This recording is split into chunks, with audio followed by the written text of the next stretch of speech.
All right, we're live. Holy cow. No. Hello. So, what do you meant? Like, first of all, I think there's an explanation to be given to the audience that we might refer to a certain hour that we had. When was that? When we recorded the pilot, quote unquote? How many days ago? 2 weeks ago.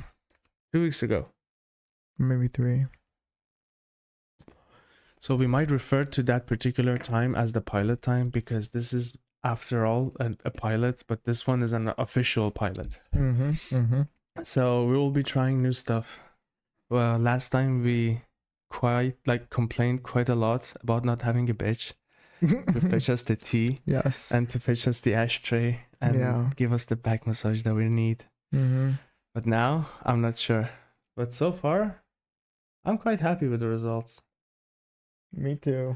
Okay, last time we basically had no introduction. We just started talking shit for like 2 hours. And do you think we should have that now? Yeah, I'm pretty sure we need that.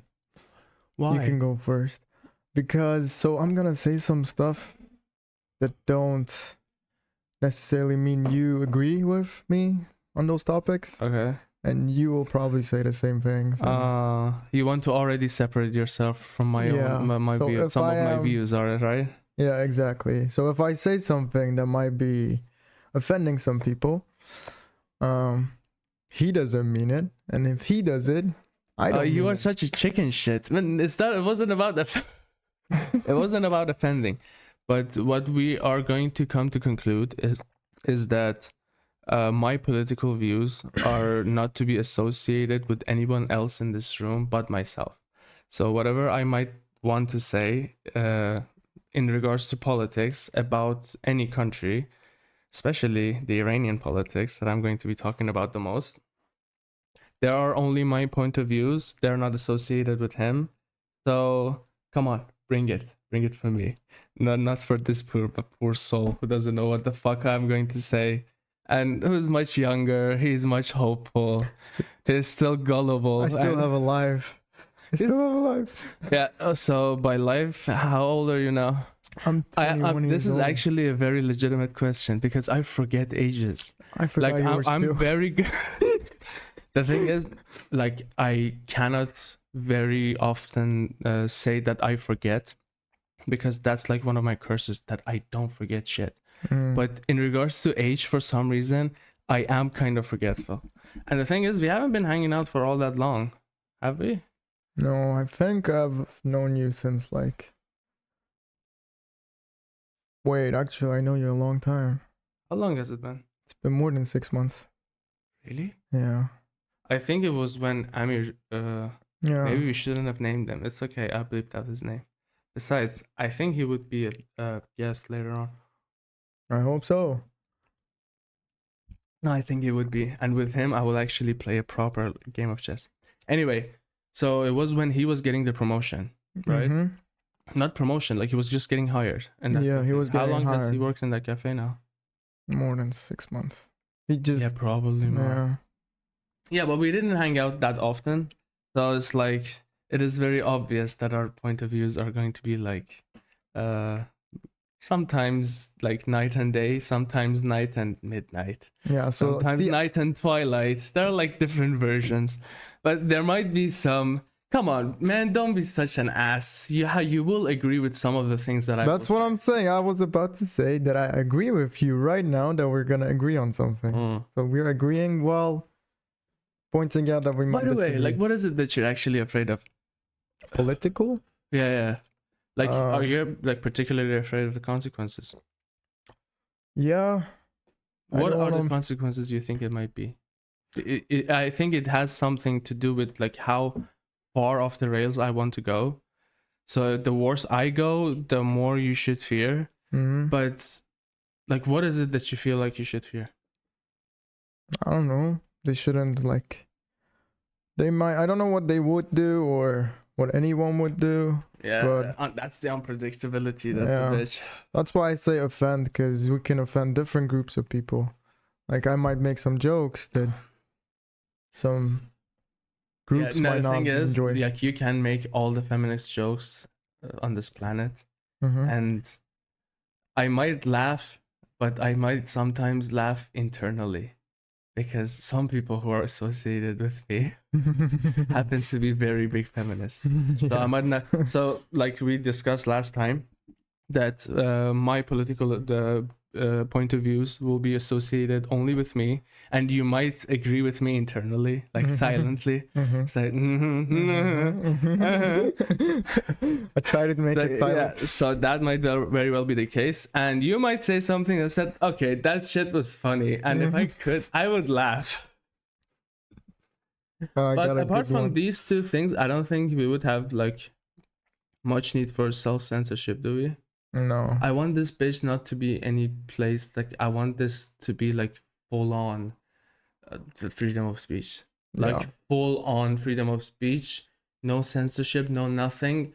I'm going to use the word cunt and this. Man, sometimes you have 5 minutes ago he was like, I'm a feminist, I have to have feminist friends. They are like there are different matters. Like the word, I studied English literature. Like this would eventually come out. It might as well come out now. I've studied English literature, and when you do that, when you're studying different pieces of art, different pieces of different countries, different histories, you would realize that there is a massive difference between like when you're supposed to say bitch and when you're supposed to say, I will say the C word this time. I actually the like C word. Because it is a little bit like you're kind of right. If you cannot be very much a feminist and say, I'm not though. Like I support them from the distance. But anyway, so you should be able to say that, and like the C word has a big of a sting.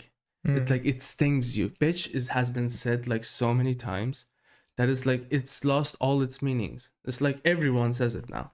Actually, you can have a PG-13 film and have only one bitch in it. Like if one bitch is two bitches, the level changes. So it's like it's for certain, even for like I think 11-year-olds can listen to like watch at PG-13 and hear that word one time. So it's like it's too often. But like sometimes in the literature you need that C word, you need that sting. It's like oh that hurts. So there's not going to be any censorship here, and whatever we might censor, we might do it for our own private reasons, let's say. Yeah. But other than that, I think we're good. I mean, I guess I have a lot to teach you though. Yeah, you do. I'm older. Yes. So wait, we digress. We were starting with age, and you have to continue from First age. of all, I'm Mohsen. People call me Mojito. Mohsen Do they really call you Mojito? They do. The English people, not English people. The people who can't pronounce my name, they call me Musen auf Deutsch. That's very German. You don't want to know what it means. You don't want to know what it means. Well, Musen. Yeah. It's a young female's genital area. Oh, really? Man, this podcast, this intro is getting better and better. It's all like female body related. I stopped myself this time. Yeah, you can. No, that's not an issue. Like I said, freedom of speech. Say it how you want to. Pussy.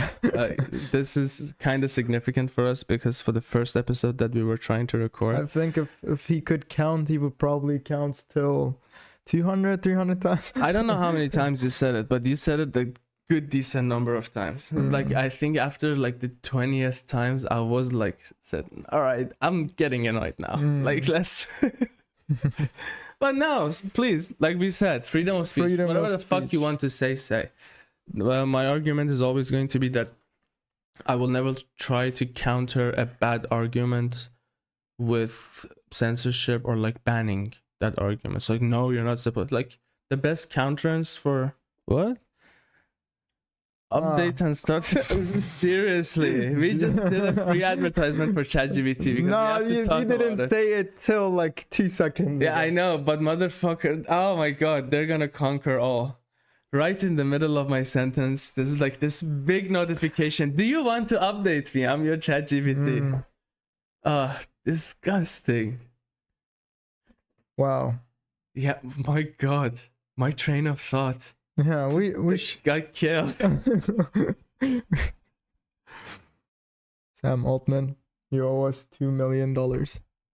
Yeah. Oh my god. This is truly a negative advertisement. No, for it them now. wasn't. It is. How was it? It's just Because an update. like this just proves everyone's point that you could be having like a full-on like detailed conversation. Now I actually remember what we were talking about. But it's like it created that mind fart, and that was everyone's point. That like eventually the growth of AI is gonna take some stuff away from you that you had no idea that they're gonna go away. Your attention is bye-bye. Like we were having a conversation, you motherfucker. Why did you like interrupt us? And the issue is that my TV is quite big. So it's like notifications like, oh, again, in the face. But yeah, no censorship. Yeah, no censorship. On this platform, everyone is gonna say whatever the fuck they want. I will always counter bad argument with a better argument. Honest to God, I mean, I know we live in Germany and we're not even supposed to say this. Man, I'm taking all the risks on the first episode. That's lovely. I'm loving this. So like, if someone says like super Nazi shit here, I don't think they should like go to prison. I should like you say you're fucking stupid. Like if you still believe in Nazism, you should go to fucking like you're very stupid. And you're very ignorant and you have no idea about any history and you don't know what Nazism did to this country, right? But it's like a counter argument is like, okay, go read your history and it's like come back again and see if you still like really want to believe in that. But you can't go to prison. It's like, now who are you to tell anyone go to prison? Like say whatever the fuck you want. They just need to be educated. Everyone needs to be educated. Yeah. But I mean, beliefs are something that shape each person. Truly. Yeah. So we got rid of the hardest part. We already differentiated our political views. So now we have the real freedom of speech. I can say whatever the fuck I want. But please, you have to continue with your introduction. You want to continue like your age? Where do you live? Okay, so I said my name already. I'm not gonna say it again. No, Mojito. Mojito, yeah. And we could safely assume you're young. Yeah, I'm a Gen Z brother. And what was I gonna say? I'm 21. That's it. You're not gonna say what you're studying. That might become relevant, doesn't it? By the way, you make robots as well. Yeah, I make robots. I'm studying AI. I love to build robots. What kind of robots do you build, man? Sexual. No, I just do like anything that comes to my imagination. I'm basically Rick. Oh, Rick, that is a massive statement to make. Yeah. Because, people are like, oh, I'm Tony Stark. If you're Rick, please make a portal and go to my younger self and tell that fucking idiot to buy bitcoins. That would be lovely. Please do that. I would love to have an alternate universe. He still wouldn't be able to buy Bitcoin. What the fuck not? Because where did you get money from? But I have a dad back then. I was like suckling on my family's teeth. Okay, and getting funded with them. You're gonna go walk up to your dad and be like, Dad, can you give me money? I want to buy Bitcoin. First of all, you have to remember the fact that I'm old as shit. So it's like I might have had an occupation back when Bitcoin was like quite low. I'm 29, goddammit. Like I'm soon to be 30. Not quite soon, but still very soon. So it's like there's a bigger age difference here. Like when Bitcoin was out, how old were you? When was Bitcoin out? 2012? No. I think like 2011 or 10 even. Like the very beginning. I was 7, 8, 9. Oh my god, you are young as shit. Yeah.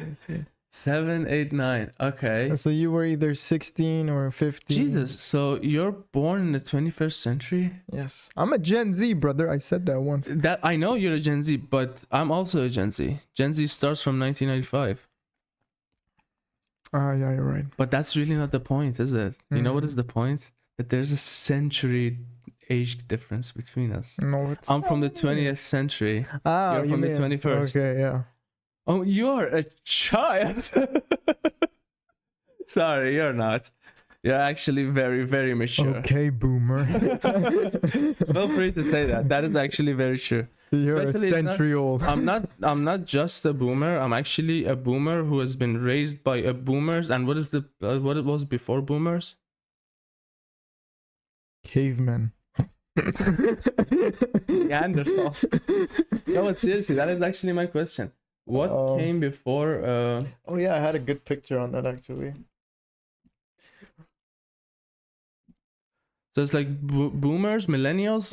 When are the millennials? But Gen Z's past is millennials, and then before that is Gen X, and then before that is boomers, and The silent generation.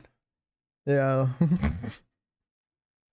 Jesus Christ. silent generation. That is sad. So yeah, that is actually the generation that raised me. I am the last member of a very massive family, and I have a lot of older siblings. Mm-hmm. So it's like when you have that, it's like you're expected to. What the fuck are you searching on your phone? We already discovered what we were supposed to discover. There was this picture that said like what events of life that each generation experienced, and for the Gen X, it was written AIDS. Really? Was that during the Freddie Mercury stuff? Man, a lot of people. Yeah, exactly. It is, isn't it? Oh, that was dark days. I mean, I wasn't there, but someone told me. We lost great people to that. At least they just told you. Wait, how did that conversation go? Which conversation? Never mind. Who told you about AIDS during So Freddie we were Mercury? trying to search before boomers, and I was telling you about what's it like growing with like, because I'm a Gen Z, but not really. Because like 1995, that's like Gen Z said hi, like we're just here, so it's like it doesn't really count. So I belong to the previous one, kinda, and I was raised by the ones that belong to previous ones. So it's like I have a sibling that is 17 years older than me. So it's like that dude belongs to another different universe. 17 years, damn. There's actually a fewer like the age gap between me and my niece, which happens to be his daughter, is by 16 years, and with him is by 17 years. So it's like that's the structure of the family. So it's like what happens is that when you're the last child of a very big family with many siblings, this is all becoming part of my introduction as well. Yeah. Like we just finished with you and now we're doing mine. So because already people don't know my name, but they're starting to picture my family. Like little by little, I give information. Like why the fuck should I give any information now? Because like podcast is supposed to just be a conversation. Yeah. It's like who the fuck cares? I might that would be funny if I didn't say my name in the first episode, wouldn't it? Yeah. Yeah. Let people guess what your name is. No, the thing is, That's I actually don't funny. I really think- care. I really don't care if I say But it. it Or will not. be- Like I have no reasons It not will to. be cool because I believe your name should be like our friend's name. Whose friend? Like Which our mutual friend who we saw that you're gonna bleep out his name. Oh, okay. Yeah. I think your name should have been the same as his name, but just like the first half of it. What makes you say that, darling? I watched your Instagram. How is that related?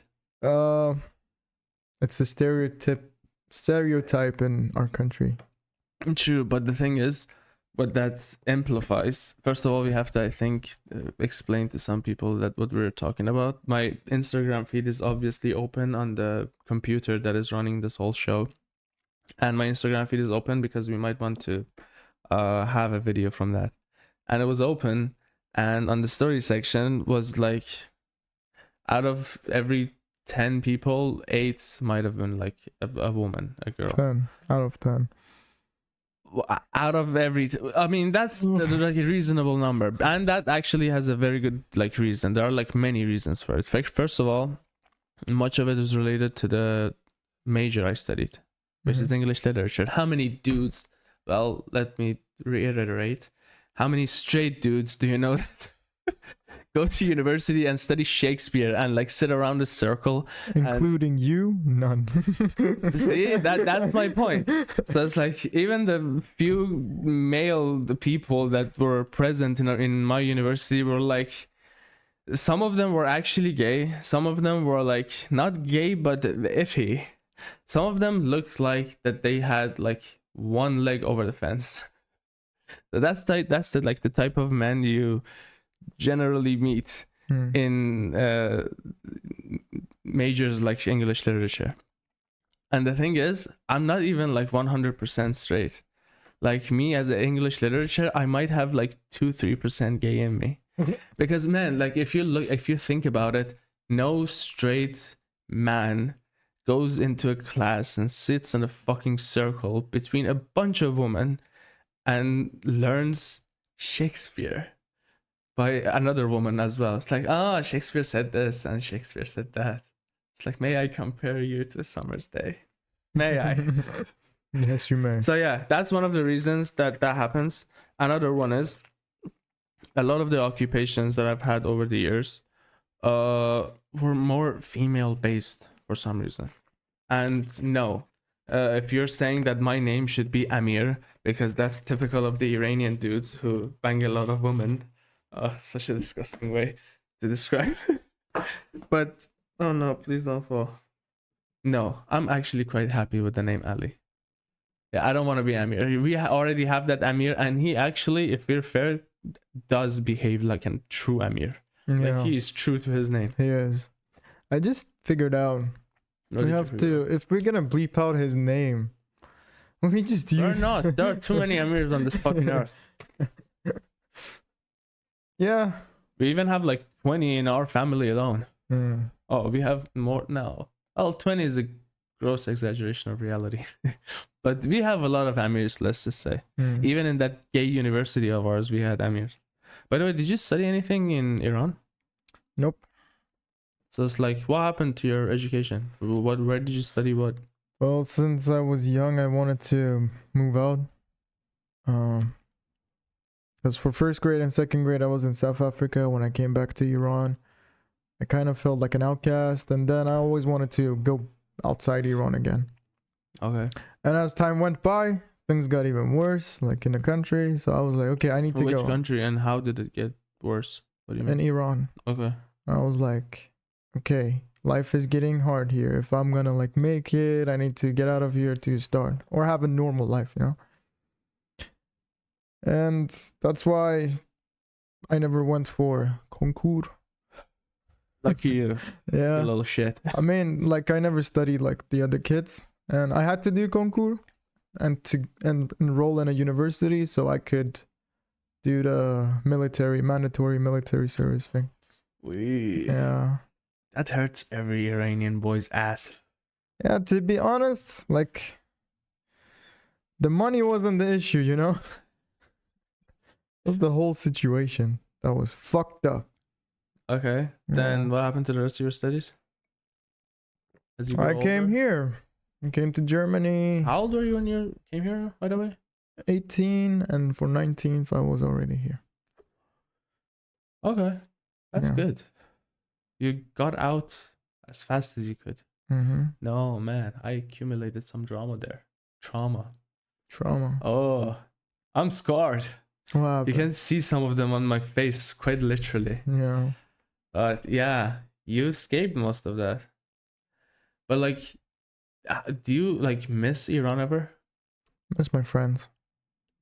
Okay, but like, how close were those friends? Really close, because you know when you have money issues or other type of issues in your life, and you're kind of like unmotivated, and you have nothing to do. There's nothing fun to do that doesn't cost money. So you just hang around with friends every day. Which city in Iran, by the way? Tehran. Nothing, because like it's the same place that I grew up in. So it's like when you say Tehran, I just remember trauma. Yeah. Wait, trauma. Okay. No, I mean, yeah. Which part of Tehran, by the way? Iran Shahr. It's in the west of Tehran, right? It's in the center as hell. Name some of the neighboring neighborhoods. Haftatir. Oh, okay. Yeah. Haftatir. Oh, that was in the literal center. Yeah. Oh no, I actually never liked that part.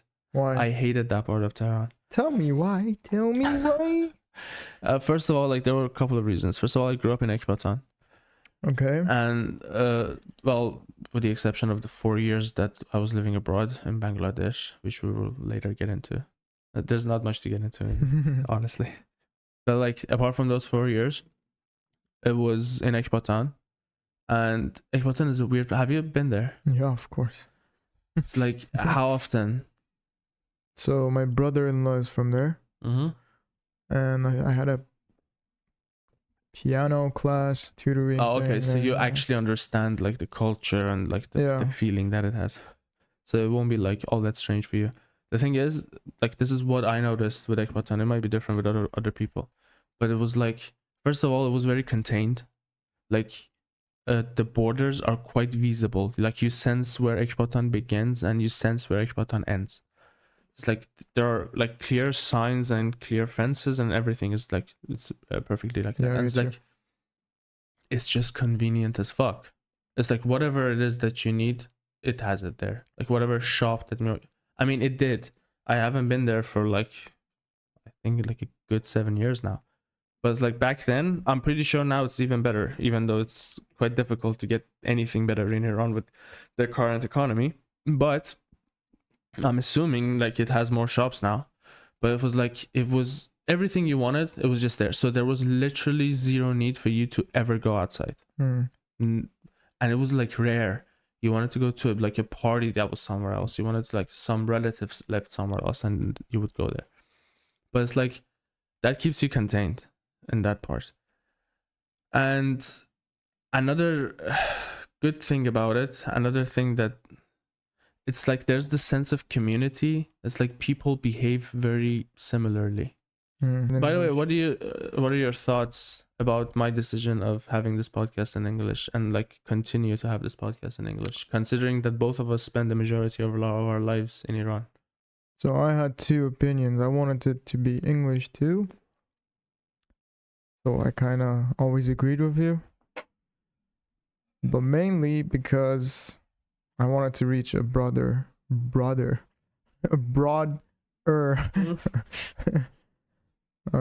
audience. Okay. No. So you were never opposed to it? Okay, why do you think I made that decision though?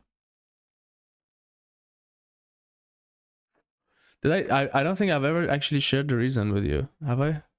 I think you had the same. I think I might have mentioned it in the passing, but No. I didn't really fully elaborate. If you had to guess, knowing my character as much as you do. Because you love English. You have a different character. That's not only the reasoning. Okay, then tell me. I don't know. But continue. Okay. Different. I like English. That is given. You have different characters, and you're funnier in English. You're kinder. You're more chill. I'm not sure kinder and more chill are actually. Oh, they are true to a certain degree, maybe. But I had different thoughts on that. First of all, Iran, our country, has been isolated for a good number of years now. You could basically say for at least 45 years. Has been isolated from the rest of the world. Sadly. And what happens when a country becomes isolated, our point of view towards the West are suddenly changed. And at the same time, the West's point of view of us are not exactly accurate. Because how often do you have the experience of saying that I'm from Iran as people picture deserts is hot? A lot. That happens a lot, doesn't it? Yeah. Why do you think that is? Very obviously because of that isolation. And this is one of the first things that happens. But it's because if you say Dubai, everyone is gonna know what the fuck is going on there. No one is gonna say, okay, jungle, even though they might very well build jungles later. But like at the moment, it's like, okay, Burj Khalifa, right? Yeah. They're like, they're not isolated. They can build whatever they want and they can present it as they want. They can do it anywhere they want. Mhm. But it's like when it comes to Iran, it's like, okay, we're not sure. Because what? Censorship. There's no freedom of press, no nothing. Yeah. So Iran being isolated and me being able to speak the English that I can, I feel somewhat obligated to like make myself like a connecting bridge. Mhm. It's like, okay, I lived the majority of my life in Iran, but at the same time, I managed to travel through Europe, many countries, like understood different cultures. Wow, you turned your microphone red. Whoa. But it's I think it's the bottom and the back. I think this is the. Oh, you muted. Push it again. Jesus Christ. Nice, nice, nice. Thank God. Well, at the very Okay. least, my microphone was going, so people might have actually heard what was happening. Well, at the very least, I understood it fast. Yeah. So yeah, as I was saying, I always felt like that there's this need for connecting bridges, Mhm. and for someone with my background, and someone who has traveled as much as I have, this is just obligation to say, guys, Iran is not a desert. Yeah. It's really not a desert. I mean, it does have gorgeous deserts. It does have Maranjab and Lut. It's like bigger ones, and they're fucking amazing. But it also has like tropical like jungles in the north, Yeah, which we're I four do season miss. country. Yeah, we are. Yeah. But the thing is, we as Iranians do know that, but not everyone else does. Mhm. So I feel like you speak a good English, fucking A. You're sitting across of me, and we're speaking English, and we're telling other people what's happening in our country Yep. to a degree that which are able, We're which able you're to. able to. I Yeah. think I'm more able. I guess we have to see. I still have my mother to worry about. Mother. Yeah, mother. Mother. I'm going to be judged. So this is also another reason for me to deciding to like record this in English. I guess I actually do share your point of view for reaching a broader audience Mhm. as well. And you're also right about the difference of character. Mhm. For some reason, I'm not as expressive in Farsi as I am in English. That's weird. I don't know why. I tried to make reason with it. Like maybe you're shy. I don't know. Like It could be. It is actually. But could you ever guess that why there's this shyness between this character and that character? It's No. like you speak both languages. Do you ever feel the difference in yourself? Yeah, I do definitely. What are the differences if you had to name them? So in Persian, I'm even louder. In English, I'm just like. Why do you think that is? There's a Uh, very good psychological reason behind it. Go ahead, tell me. I don't know. You wouldn't have to, you wouldn't guess. Nope. The thing is, when we are not very sure of our abilities to do well, like do something well, we are generally more timid about it. So it's like you are not as sure in your English or maybe in your German as you are in your native tongue, right? So it's when you're speaking in your native tongue, it's like you're consciously more aware of the fact that this, you don't have to think about what you want to say. Like there's zero translations going in your head. You're basically just feeling something, the sentence is being created and it's being shot out of you. That's why it's like, it's much easier. And when it's much easier, you don't have to think. And when you don't have to think, you shout. That's one of the differences that happen. Okay, but what about you? Like, why do you have a different personality in Persian and in English? What happened to me, I think, happened over time. The thing is, I had the ability to speak English when I was still learning Iran because, very obviously, because of my major. But I never felt like there's a second character. I never felt like that.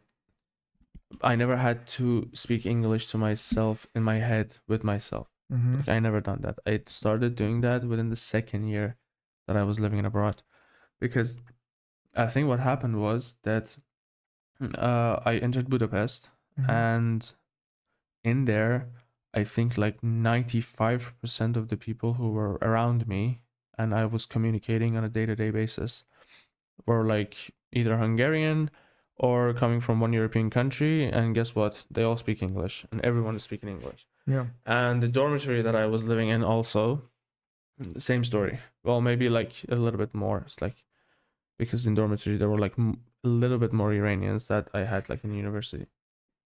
So and weirdly, my communication with them was little. Like for some reason, we just didn't bond all that much. Understandable. Yeah, understandable. Depends, but yeah, understandable. And the thing is, that's the funny thing about language. Like you don't use it all that often. You don't necessarily forget it. Like the knowledge is there, very obviously, but your access to it is somewhat limited. And it's like you're not as sharp with it, and you're not as fast with the with finding the right finding the right word to say in the like the proper situation. But then you will practice it in English, and then you will get better in that same area in English. So it's like slowly but surely you will start to feel like there's a second character now that is speaking to, like, I'm speaking English to myself in my own head. And it's like, okay, this one's different than the one that typically speaks to me in Farsi. Yeah. It's like they're really different.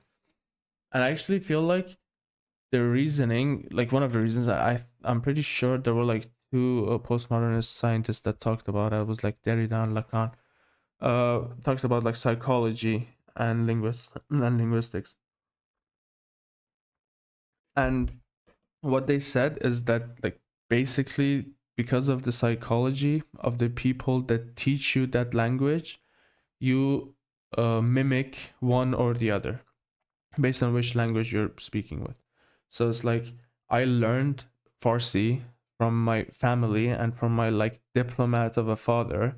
Is like speaking very highly and speaking about like singing from Hafez and singing from like different Farsi poets, as like speaking very politely and very gently and very like nice, to the opposite from which I learned English, which is from South Park, from Eric Cartman.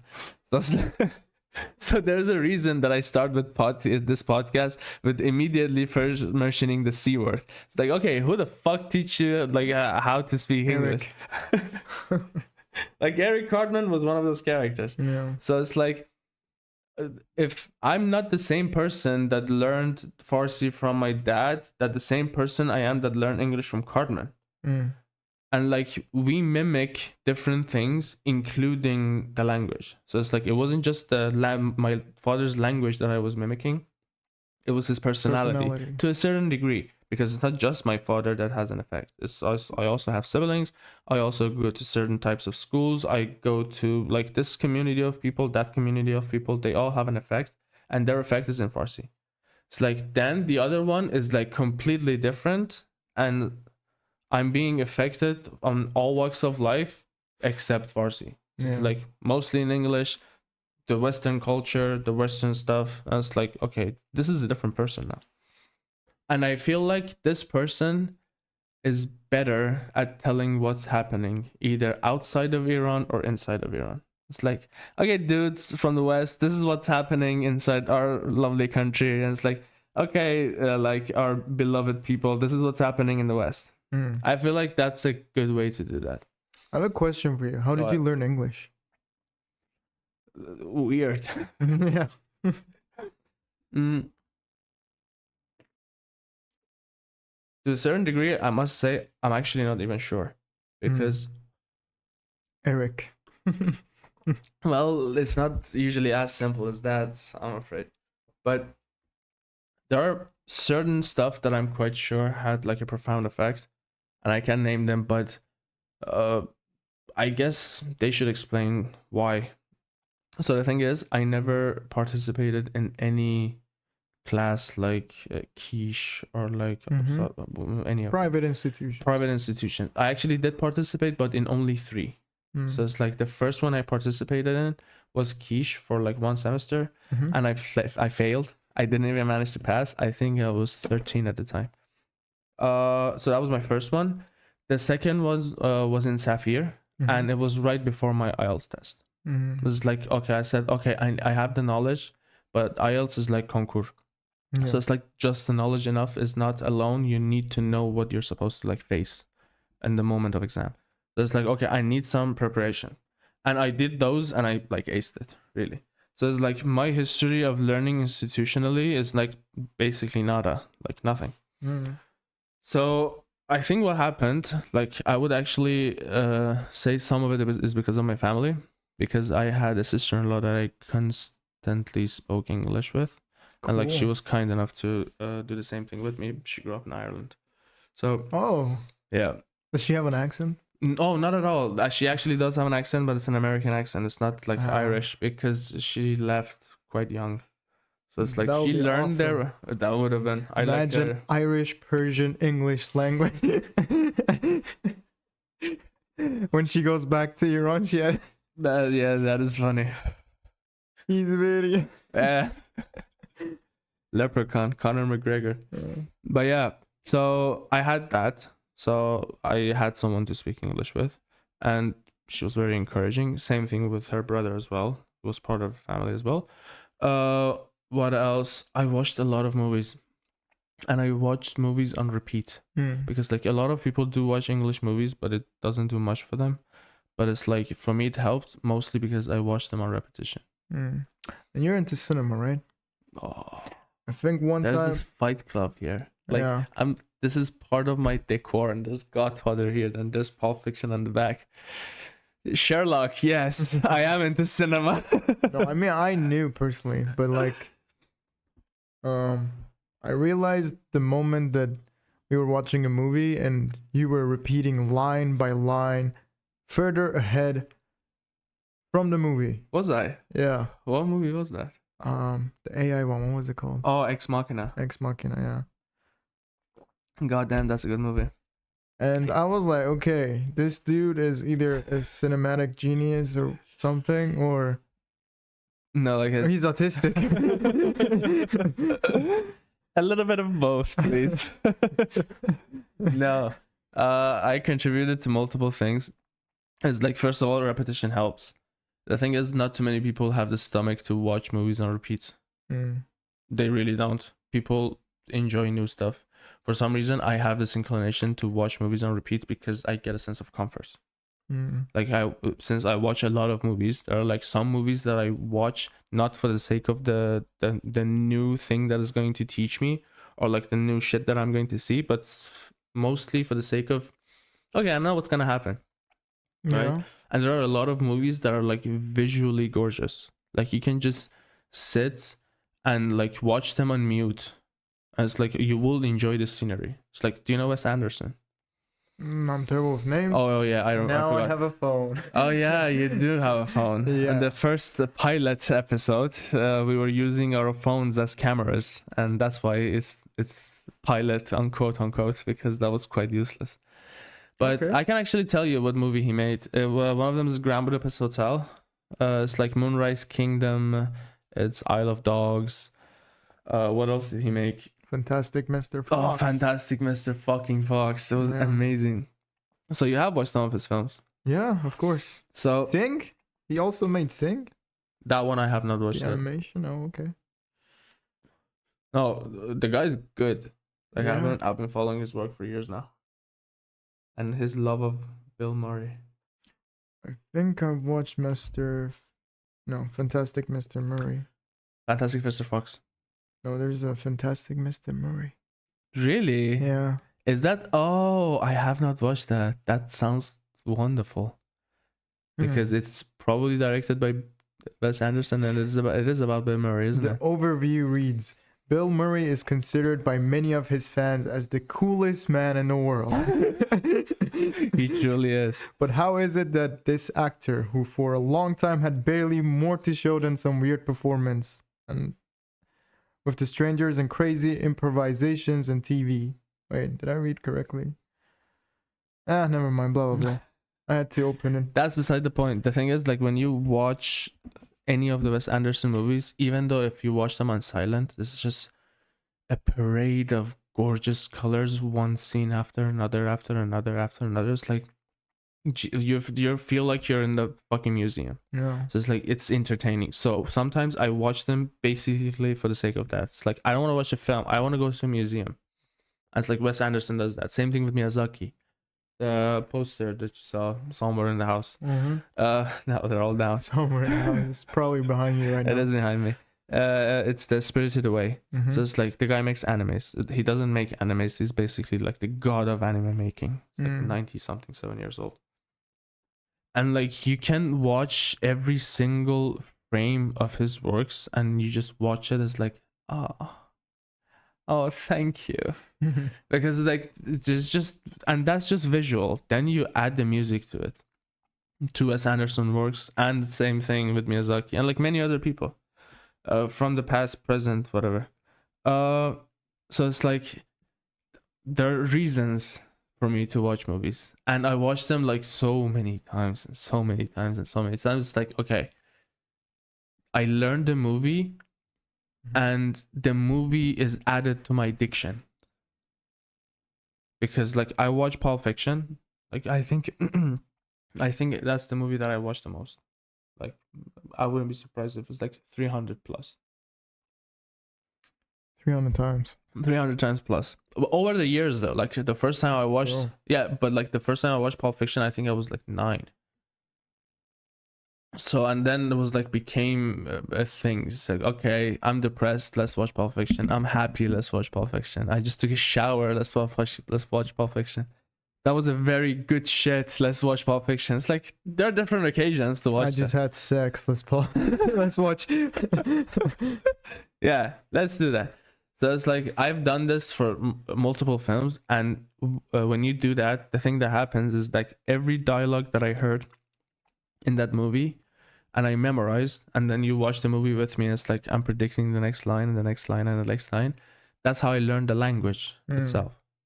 Because like, I know the dialogue, and when you know like enough dialogues from different parts of different like movies, you like take from this one and add to this one, and take from this one, add to that one that you watched, and take from. That's why like, sometimes I speak like in a funny way. Like, part of the way that I'm speaking sounds like a 16th century like librarian in like old England, and the other part is like from the 21st century, like Harlem, and like the 21st century, and like some of it is coming from Kentucky in the 70s, and it's like some of it is like, because it's coming from movies. Like, that's how I learned. That's how I'm actually learning German now at the same time. I want to make a pact here. What pact? So any movie that you reference from now on, Okay. you have to tell me one good line from it.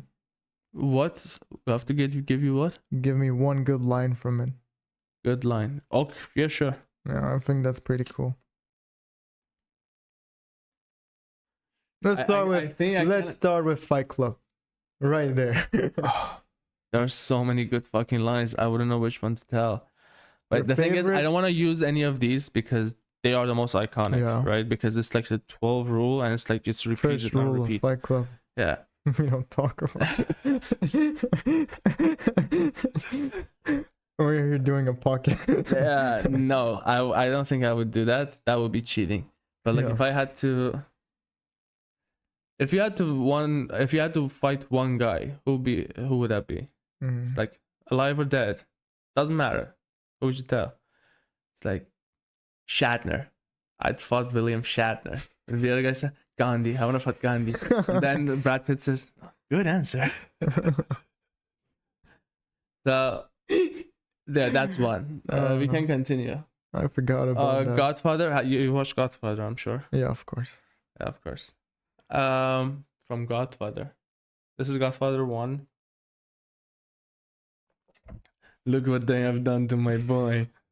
Look how they massacred my boy. Look how they've massacred my boy. What else? Memes. Oh yeah, the Yeah. memes. So we could do it throughout the entire, like, every time we do this. Mm. Anytime you reference a movie, I'm gonna be like, okay, give me a good line from now on. What else do we have? Oh, like Shawshank Redemption, that is on that wall. Yeah, okay. Have you watched that one as well? Of course I have. Right. I don't remember any dialogues. What from Shawshank Redemption? Which part? Andy Dufresne. Should I like quote one of the Morgan Freeman quotes? Yeah. Are you doing the accent? Are you doing the accent as well? Look how they massacred my boy. No, I'm sorry, go on. That's the beauty of music. They can't take it away from you because it's in here. It's in here. I had Mr. Mozart with me. It's like, did they let you take the recorder with you in there? It's like, no, that's the beauty of music. It's in here. It's in here. Like hope. And they like end the conversation with like hope. Andy says hope. And then Morgan Freeman says, hope is a dangerous thing, Andy. Hope can drive a man insane. You got the, what is it called? Never mind. You have a little bit similarity.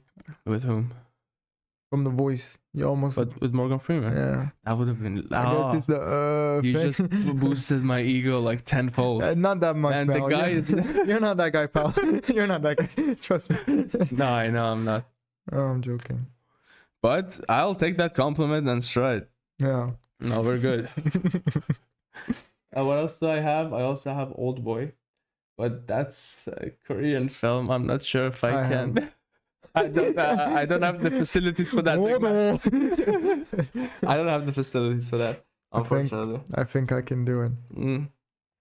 Well, I'm gonna sound racist. That's pretty much it. At the very least in this room. Nice. But yeah, but movies. If you want to learn learn a language efficiently, learn it with movies, because it's not just the language that you're learning. It's the culture. It's like their history. Like I think I know more about the World War because of more than the typical German, specifically because of movies. It's like that part of history is just fucking great. It's just filled with amazing characters. Well, like amazing in different ways. Like amazing in terrifying and like evil shits, but like brilliant in the art of war. But like at the same time, amazing in politics, amazing in like speeches, amazing in bravery, amazing in like the brilliance of the operations that we're like having. It's actually interesting. Which part of it? That the thing you just said about you know more about World War than Germans.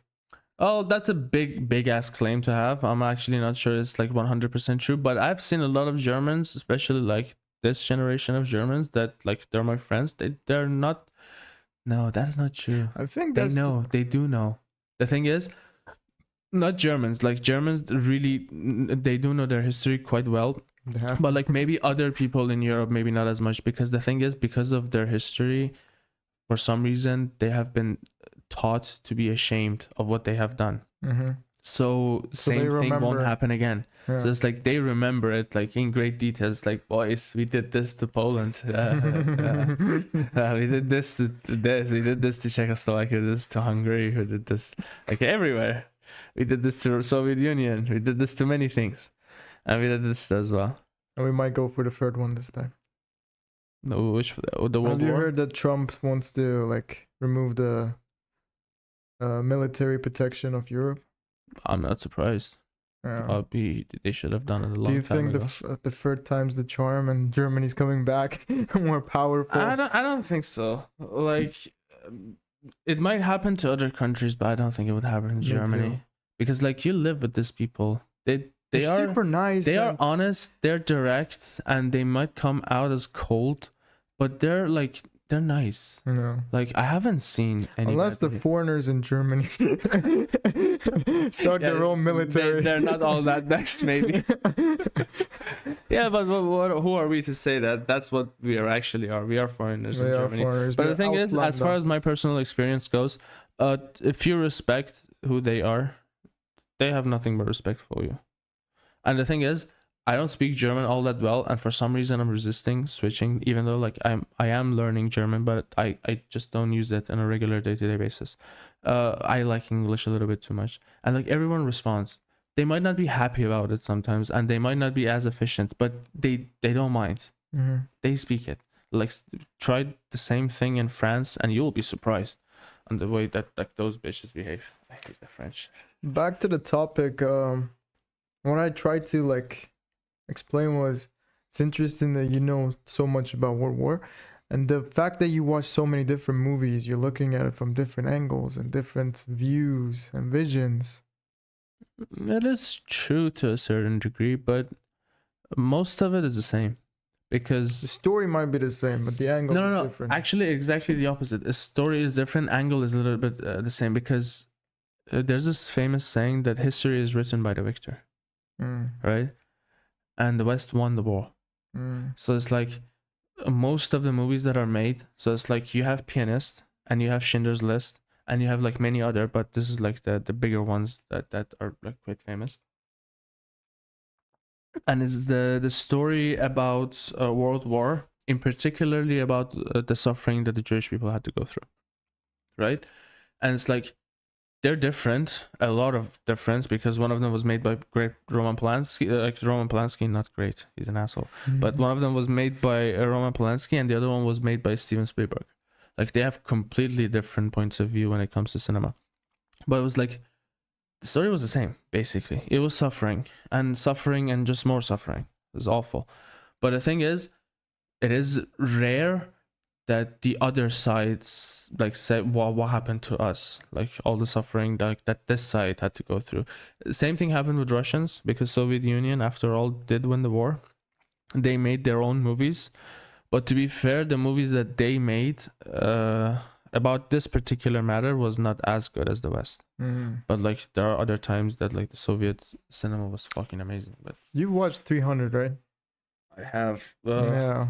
repulsive. Yeah. This I is will- Sparta. There should be a different side to that also, because I think a lot of Iranians, Persians would disagree with that movie. Yeah, no shit, they would disagree. Yeah. It's fucking false as fuck. Yeah. It was like literally the opposite way around. Preach. Yeah, it was obviously the opposite. Yeah. But it's like, well, that's why we are here. That's why, exactly, that's the point of our existence and the point of this show. We are here to tell you that the movie 300 was a fucking lie. They were the savages. We were the Completely. protectors of civilization. We were the older and the more civilized. We were the first one to come up with the human rights chart. Exactly. Like topple that, bitches. It's like the movie 300. Disgusting. Have you watched 300 in South Park? No. Oh, I watched the parody of 300. Oh my god, the South Park episode of 300. I wish I could elaborate. I really do, but it's like it's just so filthy and Do you like, know which episode it is? I think it's somewhere in the either 9th episode or 10th episode, but I can search. Which season? Sorry, 9th season or 10th season. Oh, okay. That's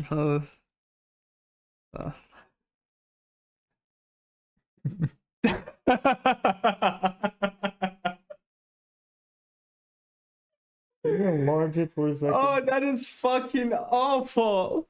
That is fucking. You know what is fucking awful? That just read the name of this episode. Yeah. Do you know? I'm sure you know the word dyke, right? Yeah. That's literally the worst thing you can say to a homosexual. Oh my god. South Park didn't disappoint, did they? One episode that I wanted to find out which season was. Did you plan this? I did not plan it. The first episode I wish came I out did. so wrong. I mean, I get it that both of us are for freedom of speech, but this word is just fucking heinous. Yeah. But yeah, guess what? You have it now. It's season 11, episode 6. Have fun. You're gonna laugh your ass off.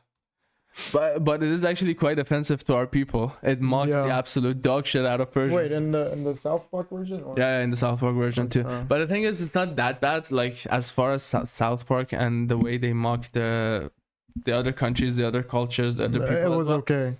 as far as it's for South Park standards, it was okay. Like all it did was like picture us as very hairy. We were very fond of jewels, like jewelry, and a lot of Gold. carpets. It was just like carpets everywhere. And I don't think it's here, but this stereotype is actually a correct one. A lot of white BMWs. That is correct. That is so correct. Trust me. Yeah. So yeah, go. Tell me you don't like BMWs. I don't.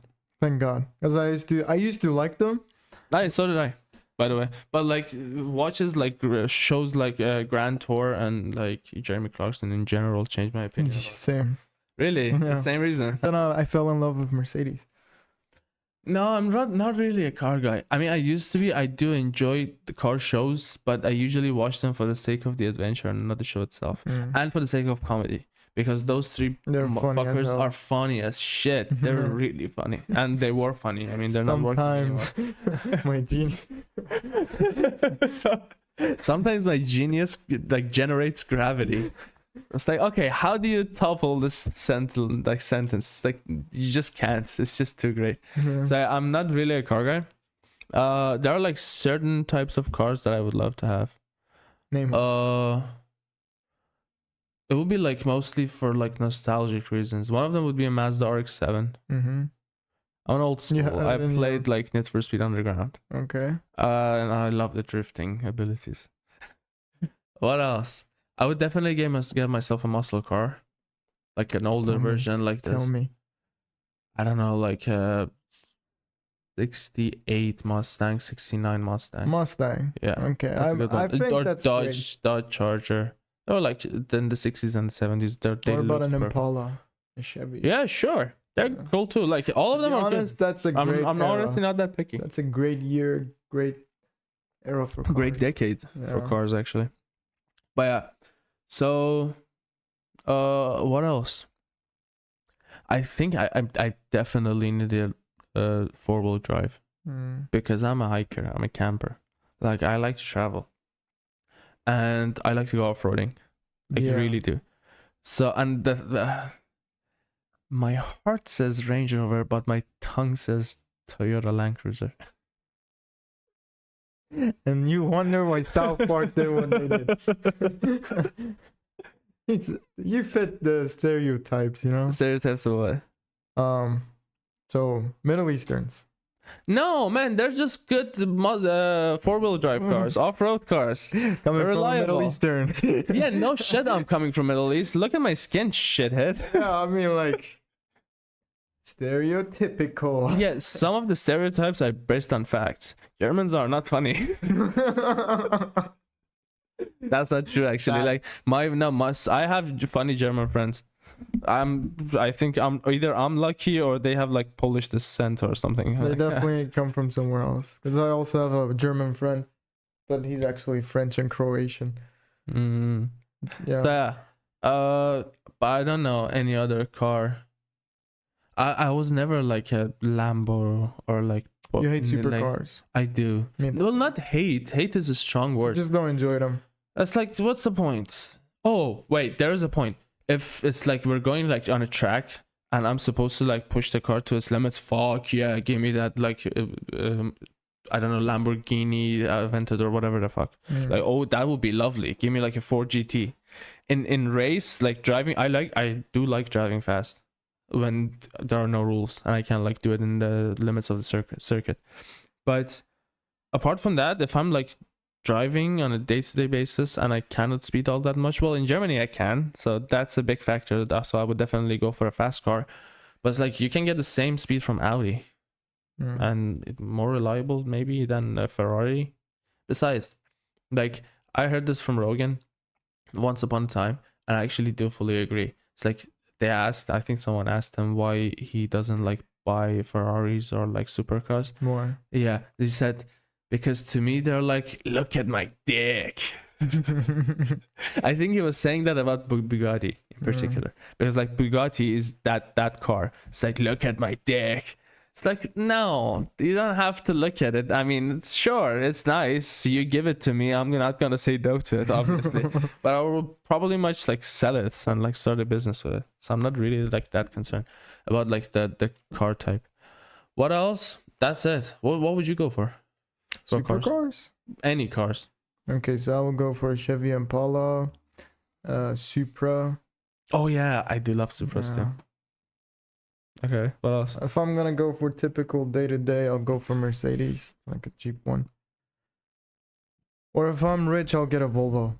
Oh yeah, Volvo. Yeah. Yeah, Volvo is definitely good. But no, my day-to-day car, no, Mercedes is too stressful for a day-to-day car. Man, no one would nick it, but like you would, I don't know, like Golf GTI. That's my day-to-day car. I would love that. Small, handy, easy to park, and Volkswagen. I like my brother-in-law. Do I? Yeah. Why does he also like a Volkswagen? No, he loves Mini and Golf. You know? No, they're nice. He's smart. Good for him. Yeah, Tell him I said exactly. that. Because easy to park. I mean, that's like such an Iranian mentality. The easy to park, because Easy you to park. rarely have this inconvenience here. Like, I'm not a car owner at the moment, so I wouldn't know. But as far as I can tell, they're not struggling to find a parking space here. They are actually. Are they? And they're expensive. What, in our cities? Yeah, because here you have to pay for parking. Oh, that is true. Yeah. Yeah, man. In Iran, you're parked like on a fucking sidewalk, On and a you just curb leave zone, your whatever. car. Yeah. And like, no. Oh, Here you yeah. can't do that. Yeah. Yeah. Okay. Fair enough. I'm convinced. But so that's not really an Iranian mentality. So everyone thinks about like. Why do you parking think space. smarts are a thing here? Like these tiny cars. Because they're all green and like You can- good for the No, environment. not and just shit. that, because you can park however you want. You can do sideways, backways, any position. And that bitch is not a car. That's like a box. You have to get another license for that. Did you know that? If you don't already you have kidding? a Why? license, if you get a license for that car, it's not the same as a driving license.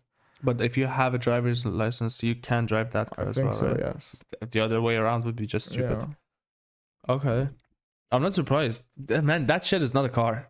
Like, sorry. It's a fucking box. Funny thing, every time I see those pass by, there's this huge, Dude inside. yeah, Yeah. or woman. Not to, yeah. Not to be sexist about it. But like, no, regardless of the gender, whoever the fuck is sitting behind It's those huge. that dude is a unit. But every time. Yeah, man, but what's the deal? I don't know. Maybe it's like benefits I or think something. we just made another stereotype here. Oh, well, whoever Every drives smart those driver is smart a cars, the fatty boombatty. Yeah. Oh, man, our first show is gonna get so cancelled, Yeah. isn't it?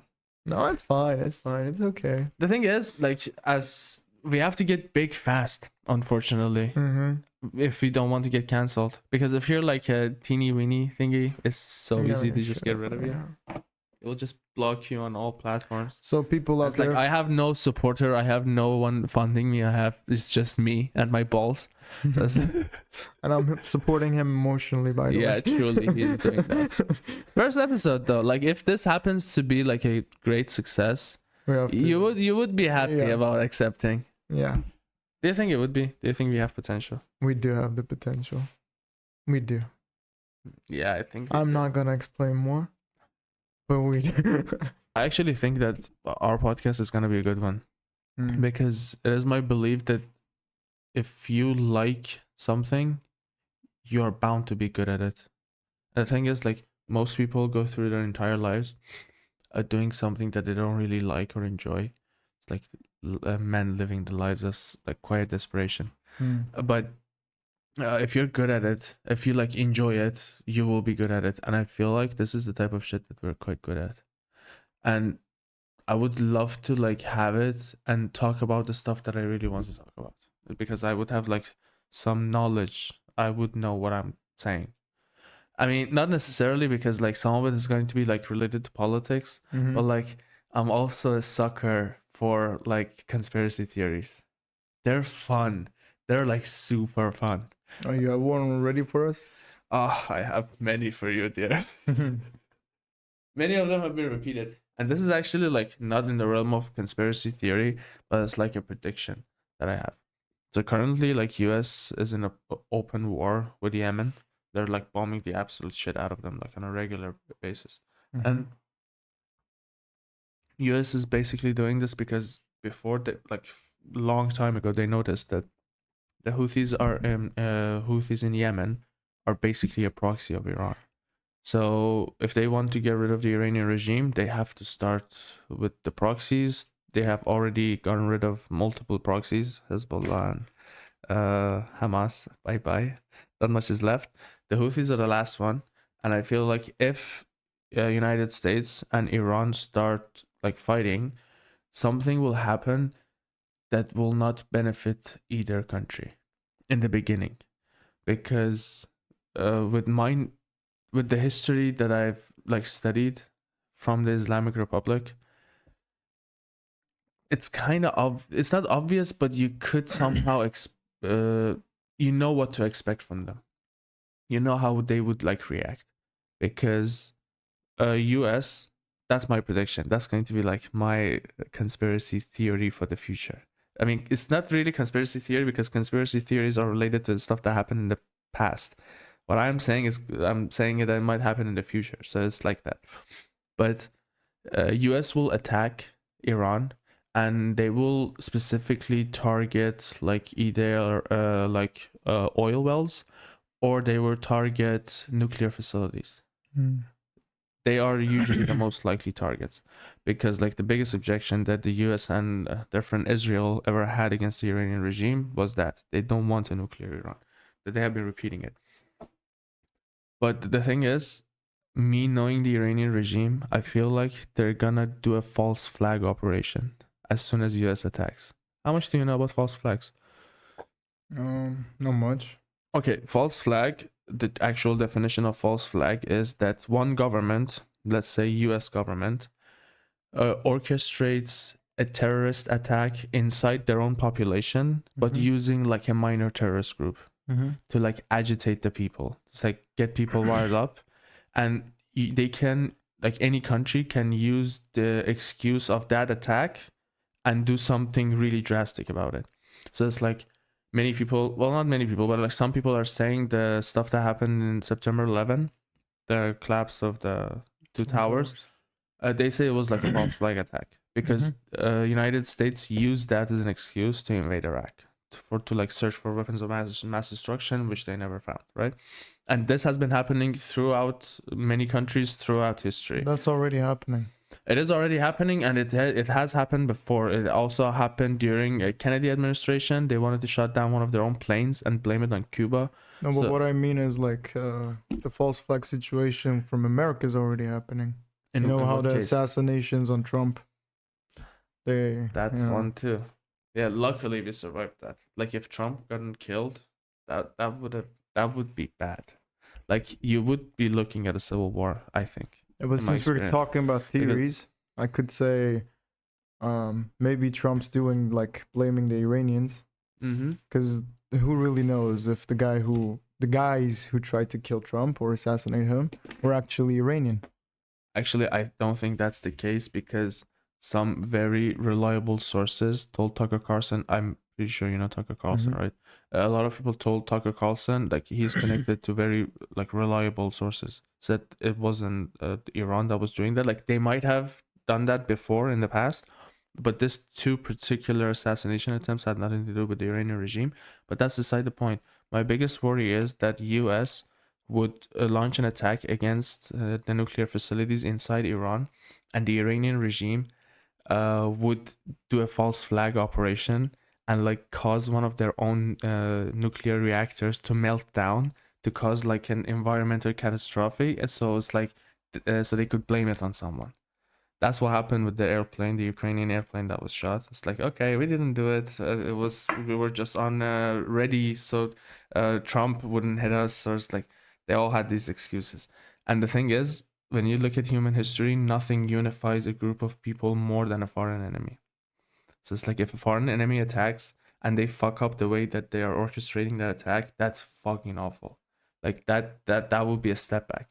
My hope is that if US ever wants to attack, they wouldn't go for like the nuclear facility, because there's a risk of such catastrophes like happening again.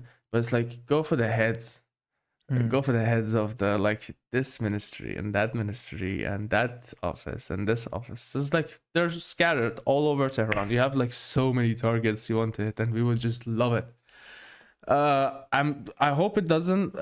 Some part of me is like hoping for that to happen, because I feel like if that doesn't happen, like Iran's never going to be like liberated.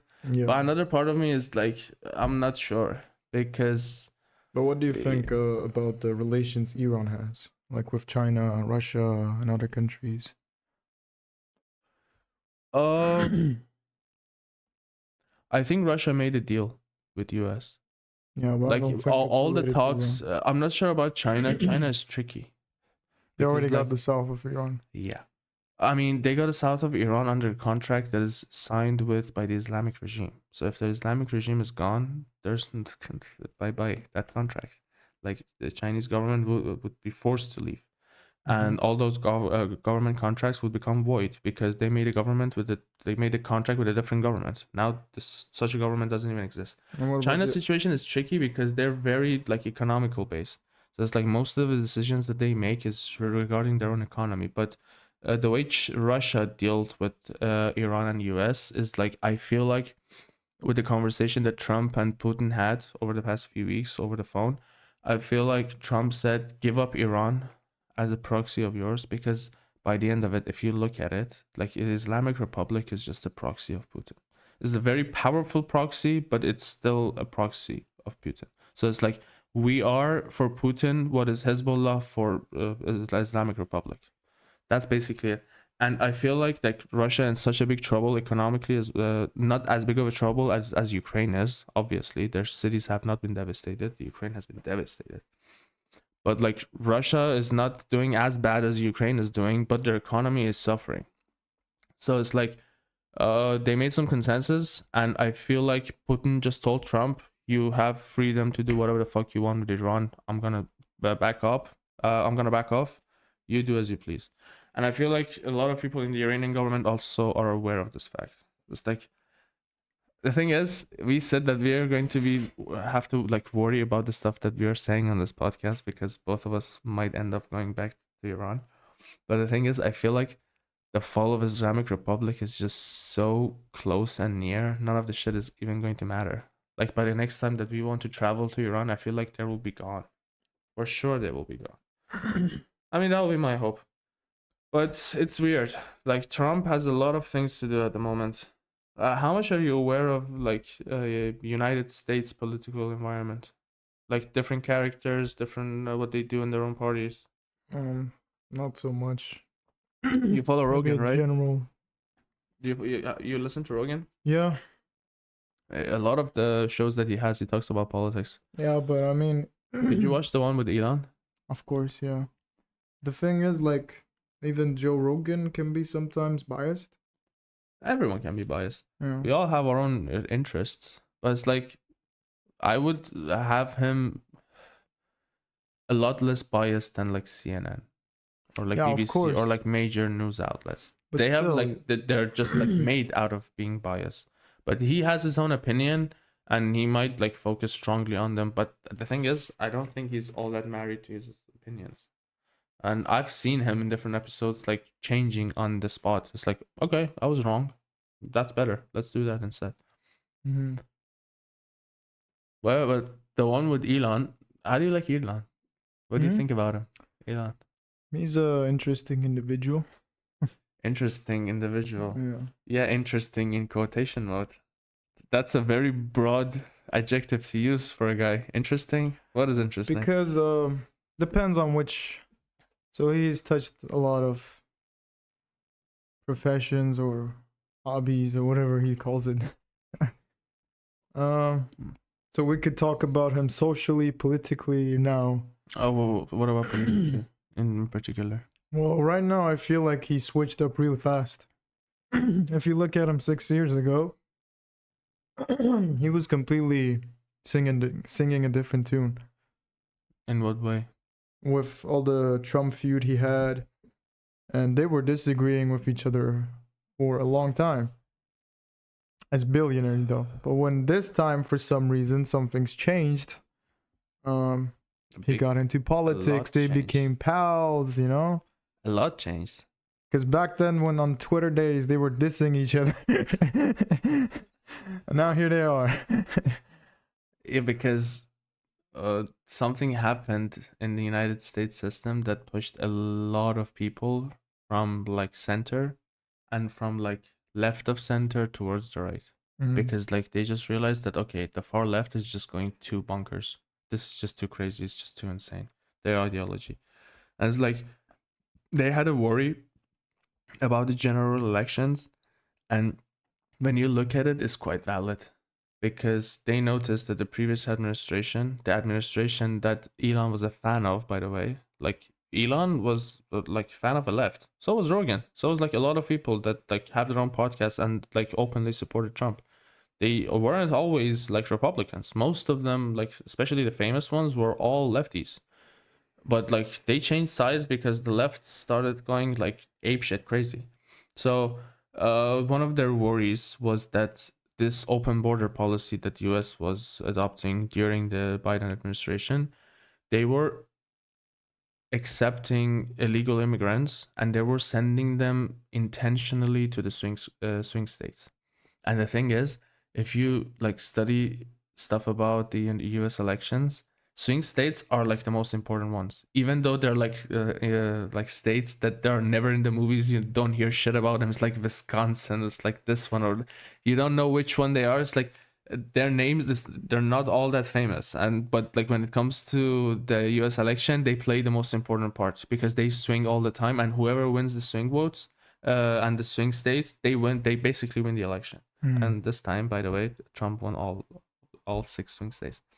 So it's like it felt like the Democrats were trying to basically buy votes. It's like, okay, we're the Democrats. We are allowing you to come inside, and we are sending you there, and we're paying you fuckloads of money. So, what would you do?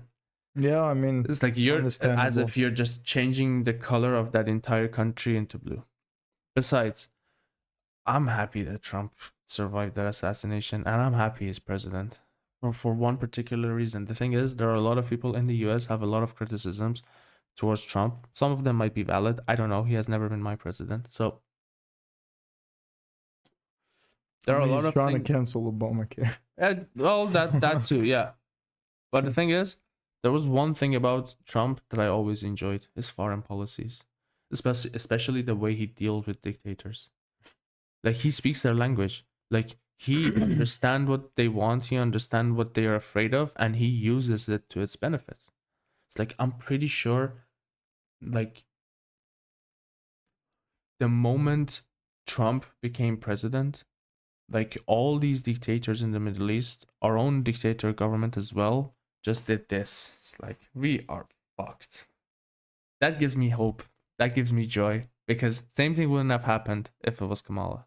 Like if Kamala was elected, the Iranian regime would say, "Oh yeah, we have someone to ride for another 4 years." Every They would give time. us funds. They would give us like they would release all the block assets that we have across the world.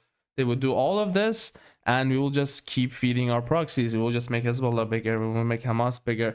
All of this happened because of Biden. Mm. Like if Trump didn't lose the previous election, none of this shit would have happened.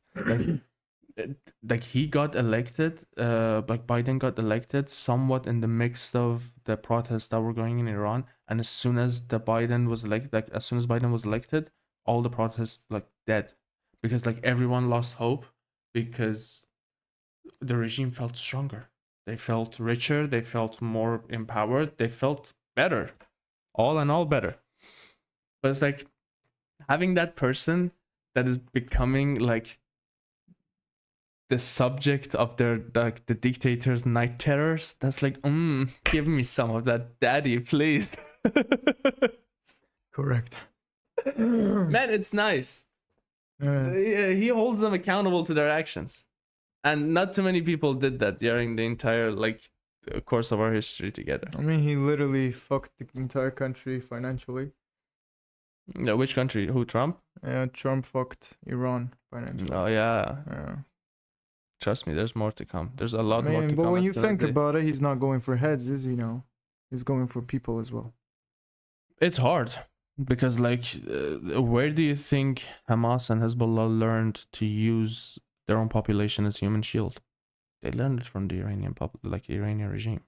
That's where they learned it from. So like worst comes to worst, like Iranian government would just try to use more of Iranian lives to save their own, to keep like one more day in power, like more week in power. It's like doesn't matter how many people really get killed, but it's like eventually that's really what happens.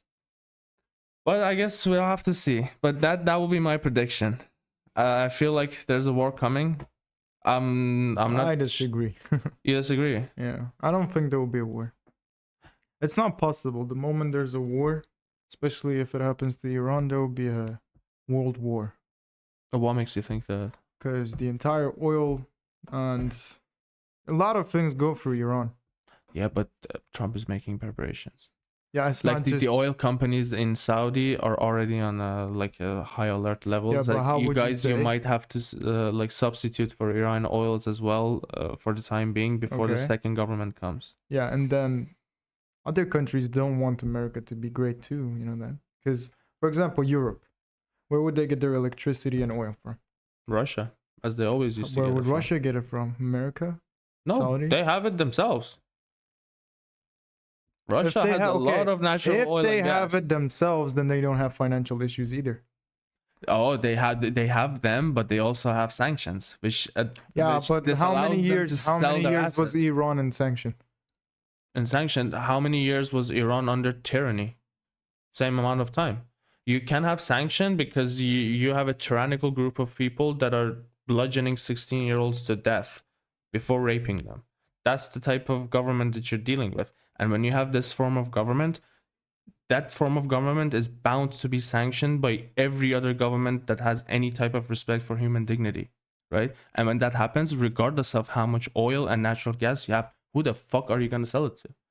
And they managed all these years because China said, okay, fuck it, I'll buy your oil, but guess what, 60% cheaper. Yeah, And they said, don't have all an right, issue. fucking hell, we want to stay in power, and 40% of something is better than 100% of nothing. So yeah, let's go, give it to China for like less than half the price. Yeah, but how is that related to there being a war?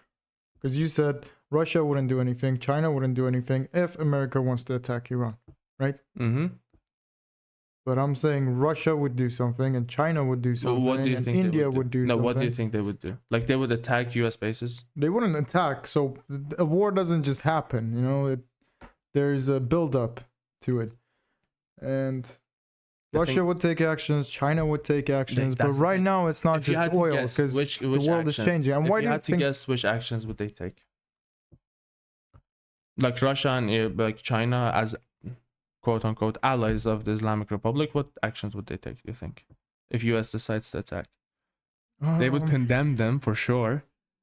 What else? It's not just condemn. Okay, so first of all, it's not just oil anymore. That's why Elon's there, kind of. They're going towards technology.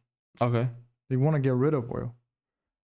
They want to, but good luck doing that for at least another 10 to 20 years. But so there's a You whole have the new war infrastructure going to- on AI, chips, and technology. Yeah, that's a different thing. It's not related to Iran. Where do you get the What Iran minerals? is and what makes other people like interested, or other countries and the entire social like international community interested in Iran, is the fact that it's an untapped market and it's filled with wealth and great people and very intelligent, and like it has basically everything. It has the right population. It's like quite vast, quite big, connected to an ocean from the south, connected to the biggest sea in land, Caspian Sea. It's the fucking place is perfect on all levels. Okay, so why do you think there will be a war?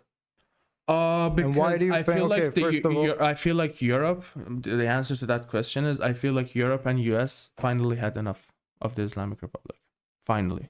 And the thing is, this wasn't the case all the But time. they're benefiting. They used to benefit before, right? They have been benefiting for the past 4 decades. You know how they were benefiting from Islamic regime being in charge of Iran? Because if you have a boogeyman in any area, guess what you can do with that boogeyman? You can go to all the neighbors of that boogeyman and tell them, guys, you have a boogeyman living here. You want some weapons? We have good ones. We have very, very good ones. Have some of our weapons. I will tell you that US, Europe, well, mostly US, Russia, everyone managed to sell trillions of worth of dollars to countries like Saudi Arabia, Israel, to all the potential enemies of the Islamic Republic, using the Islamic Republic as a threat.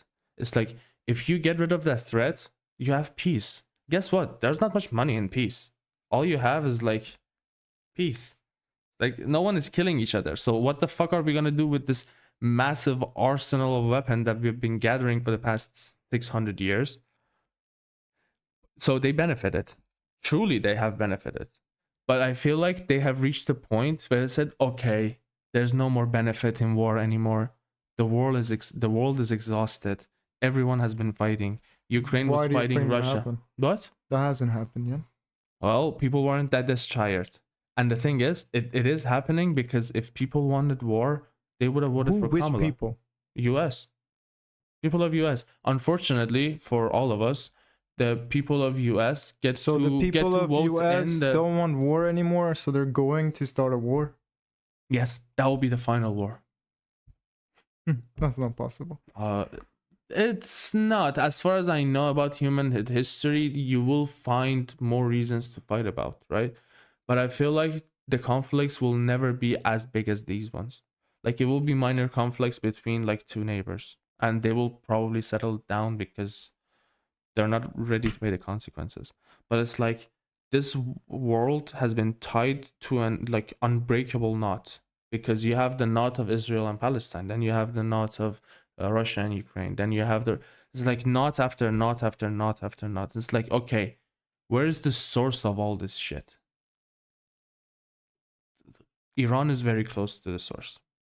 Like, the Islamic Republic of Iran is very close to the source. It's like, okay, just open this one, and it's like, you have seen it happening with knots, right? It's like you go through a knot that's like completely mangled, and then you find like the pressure point, and then you release it, and all of the mangleness like completely goes away. It's like, I feel like Iran is one of those mangles. Not the only one, obviously, because it's not that big of a country. I feel like Russia and China would play bigger parts in that, but I feel like Iran is also playing that part. And I feel like if that thing is solved and this conflict is like removed and the Islamic government is like completely abolished, I think the world would finally start going towards the right direction. So it's what like, let's have some peace now. What I understand is you're saying if there's no war, Islamic Republic, whatever, will not go away. Is that what you're saying? They would go away because you read history and no government that is illegitimately chosen would manage to remain in power for that long of a period. The thing is, like, chosen? What? It was chosen or wasn't chosen? It wasn't chosen. Yeah. They don't tend to stay all that long. I mean, they have their glory days, they have their peak, they have their fallout, and eventually they will just fade away. How would they go away? I don't know. That's the best thing about human beings. You know what is the best thing about human beings? People die. That is fucking amazing. Like, if Ali Khamenei was a fucking elf, like Lord of the Rings, and he would just live like, how old are you? I have been here for 300,000 years. That would have been fucking awful. But that's the good thing about like this life in general, that people die. That people die for shitty reasons. People die on a fucking toilet. People die while jerking off. It's like, there's death all over you. And the thing is, when you have systems of government that are like character based, like they're functioning solely on like one person or like 5 person or like 20 people, what's gonna happen? They're gonna die. And guess what? Their sons are usually not as competent. As like, the dad is a real cocksucker. The son it might be a bigger cocksucker, but this one is an idiot cocksucker.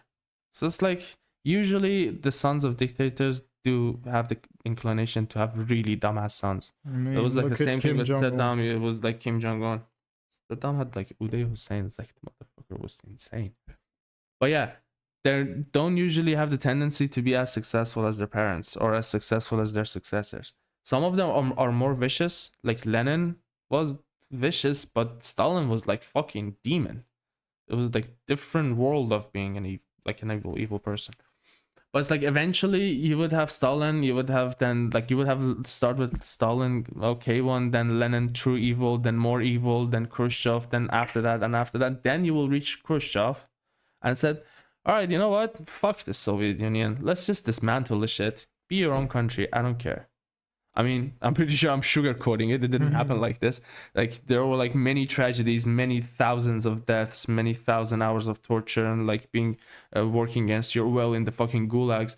But like you look at through human history, it's like every form of dictatorship finally ends. What is unfortunate is the life of the people who are living during those periods that have been wasted away. Like what is a shame is that like all the brains of our country was completely left it, and now our country is depleted. It's like everything, resources gone, people gone, hope gone, everything is like bye-bye. But it won't stay like that, especially for a country that is coming from 4,500 years of goddamn history and culture in it. It's difficult. Like culture wins. Culture eventually wins. Yeah, but I think it was the like culture Braden is also Parrott going away. that said that the culture always wins. What a guy. What? Sorry. I mean, the culture is also kind of fading away if you think about it. They might be evolving, but fading away is too strong of a statement. It might not be evolving to something good, but it is evolving because cultures usually do. But I'm guessing in different countries goes better than some other countries. They're more focused. They're better at education. How long have we been going on for now? What do you say we wrap this bitch up now? All right. It's been fun. Yeah. It's been really fun. First episode. We did it. Many more to come, eh? Yeah. How did you like the first episode? Which one? This one or the This one. The other one doesn't count. There's no way in fucking hell that we are ever going to publish that shit. Yeah. But like this one. Yeah, this one I liked it. It was good, wasn't it? Yeah. That's good. All right. Bye, everyone. By the way, the name of the show is The Poor Man's Podcast, and we are wrapping up the first episode. It's been a pleasure. Ciao. See you later. Bye-bye.